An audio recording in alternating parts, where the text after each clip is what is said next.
Hello all, welcome to another endgame study of the Solving Harder Studies to Improve Chess Calculation series. This endgame study is from the Hungarian chess composer Laszlo Zoltan, but it's more like the transition from a middle game for an endgame. Nevertheless, we need to find the solution with precision as always. I suggest you watch the guide if you haven't. If you are already prepared for the practice, then the 10-minute countdown will start and then I'll catch you up to start the guided solution.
And yes, we see that, okay, we are a rook down, so many pieces, and we get a rook down. On the other side, we also see black as a weak king, more or less exposed on the center of the board. And we also can see that if black is free to play, it can go with the king to the king side, and the advantage from black would become very, very obvious, and black is going to win. So first moves we see are checks, so forcing lines. So if we go with e3, well, this just will help the king to move away. When the king moves to the side, then we can check it from f2. But now no more easy checks. Even if we advance the pawn, well, the king is reaching a safe position, a safe area, and black won't be able to force it anymore. So this check from the pawn is excluded. Also, checks from the knight doesn't work because the checking squares are covered by black pieces. So we need to go, I think, with the only obvious one, which is queen a4 check exclamation mark. So this is our forcing line. I think with more or less effort, you also have found it. Of course, here we can't block it with the rook. This is just a free rook for nothing. So it's forced to notice that the king can't escape because the knight at the moment is covering the escape squares. So the queen needs to block it, and we are able to go on. So now we want to force the play again. So we now can press the king with another check. Notice that the king can't go to e4, otherwise loses the queen, and at the same time needs to stay connected. So the only possible move is to go with king d5.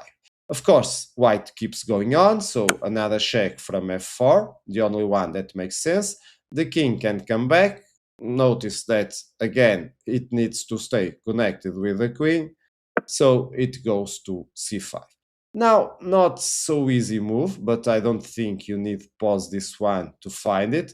It's another check, and will be with the knight on e6. So the idea is, of course, the queen can take it, because on the other side it will be checkmated. Very, very, very nice. So without taking the opportunity to take in the knight, because otherwise loses for a checkmate, the king needs to come back.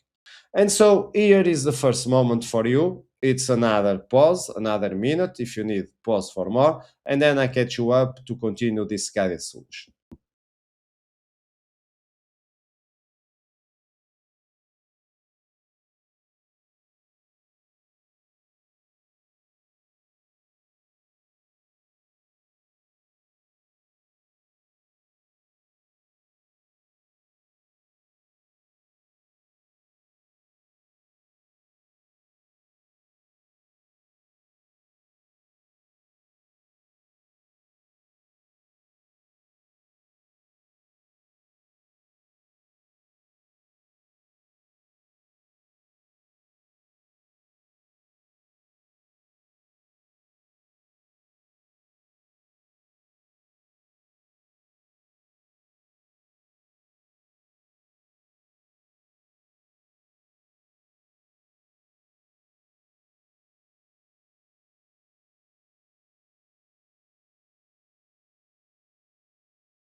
And over here, of course, we are not able to check the king anymore without one only possibility, which is to sack our pawn. Brilliant one, brilliant continuation. White is on the move to win this one. What other options we had? Okay, we could check with the knight, but then the king just goes to the same place, and now we need to check it again. So this wouldn't work also. And on the other side, of course, would be a big blunder offering the knight. And what other options we have? Maybe checking with a queen, but this is just going to lose it for white. The king is now starting to move away. Don't forget that black pieces are very well now prepared to checkmate our own king. So things wouldn't be nice after it. So after the king moves to d5, the only good continuation is, of course, to offer the pawn from the e5. Of course, now black only option is to take it with the queen. Of course, taking with the king would be losing the queen. So the only option possible is to go ahead and taking with the queen, and now it's white to play again. And of course, we need to keep checking. So probably using the knight, otherwise we are threatened to lose it either with the king or the queen. So maybe we think, okay, let's check it from c7, but this just allows black to win. Maybe one line would be to go away with the king. Notice that now the knight is too far away to check it again. So maybe a check from the queen, but now we can even try to block it with the other knight. Notice that even if the piece is attacked twice, it's also defended twice, so not progression for white anymore. So maybe we can check it. Even here, the king could move away to the other side, but why not going there? And of course, we are now threatening two knights. You can just protect one, and even with a king in the middle of the board, now things are becoming clear. Black is going to win very, very fast. So from here, we need to go with a knight f4 check. Of course, again, the queen is not protected unless by the king, so the king needs to come to e5. Now it's white to play again, so we need to keep checking it. The only way would be to go with the knight d3. Now the king moves again, and let's see the two options. So we have the option to go to f5, which will be our main line, and the option to come back to d5. So let's move the king to d5, and now another minute, another countdown. Stop if you need for more, and then I'll continue with the solution.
And what is the best continuation? Of course, we need to progress with the queen checking from a5.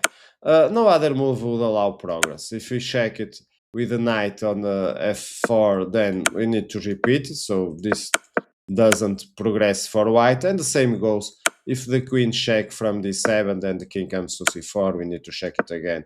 And we get the same repetition. So from here, we are forced to go with a check. Of course, here, the king can't come to d6 because we're just going to check it from d8. And now the king needs to move to one to the only square e6, and now I can fork it with the knight and win the queen. And of course, from here, it's going to be easy to win this one. So without being able to go up, well, the king more or less is forced to come down. Of course, not going again to d4 because this would be an happy, easy winning for white. So we need to go with the queen to c4. Now we check it from c5, of course. Now the king needs to come to b3. So notice here that white is taking charge of the game. So another check on c3. If the king goes to b4, no, it's not going to just be a fork. It's going to be a checkmate, so even better. So the king is forced to go to a2. And from here, I think it's going to be easy. We simply check it with the queen again, so the king needs to come back, and when it comes back, we get our desired fork. We will win the queen and the game. So let's come back to the first variation and go to the main line. So from the checking position, now the king goes to f5. So another minute for you, the final one for a pause, and then I'll come back to go until the end of this one.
And from here, we keep on with this forced line. Notice that these are always forced moves. So we need to sacrifice the other pawn. So we need to sacrifice the g4 pawn. Again, the king can take it. Otherwise, I take the queen. And thank you very much. I'm going to win this one easily. So the queen is forced to take. And now, of course, I think this is obvious. We are going to skewer with the check and then grab the queen on the other side and win the game. So, hope you have enjoyed. This looked from the beginning a really messy position, but as you can see, even in these positions with many pieces, we were able to find a forcing line until the end. Hope you have enjoyed, and I catch you up with future videos. Bye bye.